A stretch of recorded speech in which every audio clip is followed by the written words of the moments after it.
යුරේෂියානු විශ්වවිද්‍යාලය ගිහි පැවදි සියලු දෙනාටම මහඟු තෝතැන්නක්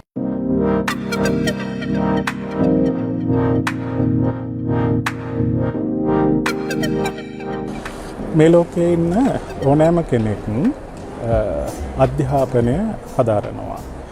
සාමාන්‍යයෙන් ගත්තහම වයස් සීමාවක් තියෙනවා. ඒ වයස් සීමාවේදී ගිහි පැවදි තරුණ ස්ත්‍රී පුරුෂ භේදයකින් තොරව අපි විවිධ ඉසව් හරහා මේ අධ්‍යාපනය කිරීම සිදු කරනු ලබනවා. විශේෂයෙන් මේ වෙලාවේදී මතක් කරන්න ඕනේ යුරේෂියානු විශ්වවිද්‍යාලය ගිහි පැවදි සියලු දෙනාටම මහඟු තෝතැන්නක් කියලා හිතනවා. මොකද එකක් බොහෝ වෙලාවට අපි පෞද්ගලික විශ්වවිද්‍යාලයකින් හිතන්නේ මූල්‍යමය පදනම මත විශ්වවිද්‍යාලය පවත්වනවා කියන දේ තමයි. නමුත් භික්ෂුන් වහන්සේ නමක් විදිහට මම මතක් කරන්න කැමති මේ වෙලාවේදී අත් වශයෙන්ම මේ යුරේෂියානු විශ්වවිද්‍යාලය අපට පහුගිය කාලයේදී තායිලන්තයේදී සියම් දේශයේදී මේ ගෞරව සම්මානය අපිට පිරිනැමුවා.